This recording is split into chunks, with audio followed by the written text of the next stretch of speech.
અત્યારે એક મહત્વપૂર્ણ મીટિંગ તમારી હતી એસોસિએશનની અધિકારીઓ સાથે, શું હકીકત? આજરોજ આઈઓસી ડિવિઝનલ મેનેજર એમની સાથે મિટિંગ થઈ છે. સપ્લાયની કોઈ જાતની ચિંતા કરવાની જરૂર નથી. સફિશિયન્ટ સ્ટોક છે. જે કંઈ મિસમેનેજમેન્ટ થયું છે એ સેટરડે સન્ડેને કારણે થયું છે અને આજ સાંજ સુધી અથવા તો આવતીકાલ સવાર સુધીમાં પોઝિશન એકદમ ક્લિયર થઈ જશે. કોઈ જગ્યાએ શોર્ટ આઉટ નહીં રહે. ડીલરોને બધા સાથે જ છે, બધાને સૂચના અપાઈ ગઈ છે. કંપનીઓએ ઘણા બધા એવા ચેન્જીસ કર્યા છે કે એક સાથે એક ડીલર 20,000 લીટર માલ ન ઉપાડી શકે તો 2 ડીલરને સાથે કરીને આપશે, પણ સપ્લાય આપતા રહેશે. કોઈને તકલીફ પડવા નહીં દે. આટલી ખાતરી આઈઓસી તરફથી આજે મળી છે. જે કંઈ એના અગાઉ હતા બ્લોકેજના ને એ બધું દૂર કરવામાં આવ્યું. કોઈ જાતનું હવે બ્લોકેજ છે નહીં અને ડીલરો શાંતિથી એની જરૂરિયાત પ્રમાણે માલ મંગાવી શકશે. અત્યારની મિટિંગમાં આ રીતે નક્કી થયું. છતાં સાંજ સુધીમાં જે કંઈ ચોખવટ કરવાની હશે એ સાહેબ સાથે કરી લેશું અને થઈ જશે. કોઈ એમાં મોટો ઇસ્યુ નથી.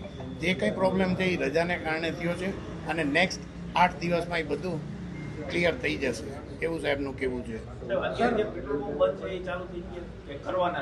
થઈ જશે. બધાને માલ મળતા સવારથી સાંજ પડશે. સવારે ગાડી ભરાય સાંજ સુધી ત્યાં પહોંચતા ટાઈમ લાગે એટલો જ ટાઈમ લાગશે.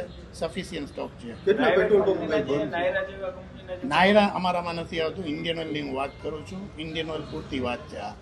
Naira is a private player. Indian Oil ગવર્મેન્ટની કંપની છે. 57% સ્ટેક ઇન્ડિયન ઓઇલનો છે. તે સૌથી વધારે છે. જેને કારણે સૌથી વધારે તકલીફ આઈઓસીમાં જ પડે છે. બીપીસી આઈઓસી આ બીપીસી અને એચપીસીની ટોટલ 43% છે સ્ટેક અને 57% આઈઓસીનો છે. જેને કારણે વધારે તકલીફ આઈઓસીમાં પડે છે. ક્રેડિટની ને કેશની કંઈ ઇસ્યુ ના, કોઈ નથી. અત્યારે બધું કેશ ઓન ડિલિવરી જ છે અને એ 8 દિવસ પહેલાં જ બધા ડીલરોને કહેવાઈ ગયું છે અને ઓલ ઓવર ઇન્ડિયામાં આ કાયદો લાગુ પડે.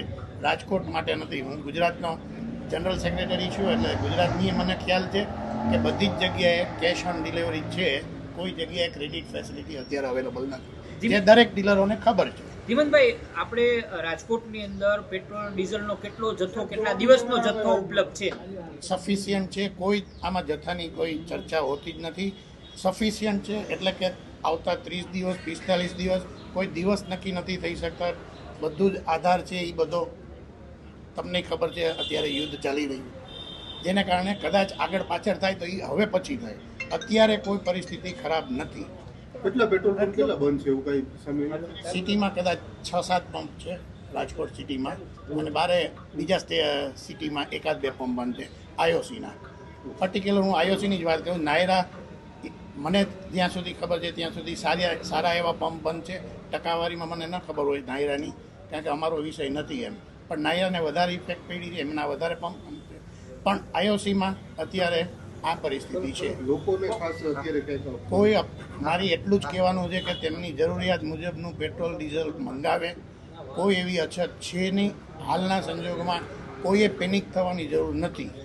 ઉપલેટામાં 4 દિવસથી બંધ છે અને એ ભાઈ અહીંયા અત્યારના હાજર છે.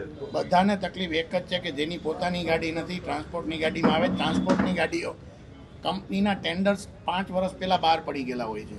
અત્યારે કંપનીને જરૂરિયાત છે 50 ગાડીની, જ્યારે ટ્રાન્સપોર્ટની ગાડી 25 જ અવેલેબલ છે કે જે ઓલરેડી અંદર એગ્રીમેન્ટથી બંધાયેલી છે. અત્યારથી નવી 25 ગાડી કંપની લઈ નથી શકતી. તકલીફ એ જ છે. એને કારણે જે ડીલરોની પોતાની ગાડી નથી એમને માલ મેળવવામાં થોડો તકલીફ પડે છે. ચાલુ નહીં થાય તો એસોસિએશન શું કરશે? ફરીથી અમે મિટિંગ કરીશું. ધીમનભાઈ, કંપની સાથે રાખવાની છે કે ખરેખર મળશે? 100% મળશે. અત્યારે ખાતરી આપી છે, સાહેબે જ ખાતરી આપી છે. બધા જ એમની સાથે છે. સરકારી જવાબ છે. ના, એવું નથી. હું આટલા 50 વર્ષથી આ બિઝનેસમાં છું. મને ખ્યાલ છે કે જ્યારે કંપની બાંહેધરી આપતી હોય ત્યારે એ લોકોને ઓફિસરને એની પોતાની જવાબદારી હોય છે અને સારી રીતે પરિપૂર્ણ થતી હોય છે. તમે એવું કીધું હતું અગાઉ કે પેટ્રોલની માંગમાં વધારો થયો. ડબલ માંગમાં વધારો થવાનું કારણ પહેલા 35 ટેન્કર જોતા હવે 70 તો ડબલ માંગ. એનું રીઝન તમને 2 વસ્તુ સમજાય દઉં. પેટ્રોલમાં પહેલી વસ્તુ એ કે પેટ્રોલમાં કોઈ તંગી નથી, નંબર 1. હવે બીજી વસ્તુ આવે ડીઝલમાં. ડીઝલમાં એસઆર બંધ થઈ ગયા, નાયરા બંધ થઈ ગયા છે, રિલાયન્સમાં અમુક બંધ છે અને કન્ઝ્યુમર્સ જે ડાયરેક્ટ લેતા હતા કંપનીઓ પાસેથી, જેના 22 રૂપિયા લીટરે કંપનીઓએ વધારી આપ્યા, એનો બધો જ લોડ રિટેલ આઉટલેટ ઉપર આવ્યો છે. તો પછી ડિમાન્ડ તો વધવાની જ, જેટલી ગાડીઓ છે એટલી જ સપ્લાય થવાની છે. હેમંતભાઈ, ક્રૂડના ઉત્પાદનની અંદર અસર પડી છે, તો લાગે છે અઠવાડિયે 10 દિવસમાં આ જે સપ્લાય ચેન છે એ ખોરવાઈ શકે છે? ના, બિલકુલ નહીં. આજની તારીખે આવતા કોઈ પણ સંજોગોમાં આવતા દિવસોમાં એવી કોઈ શોર્ટેજ દેખાતી નથી.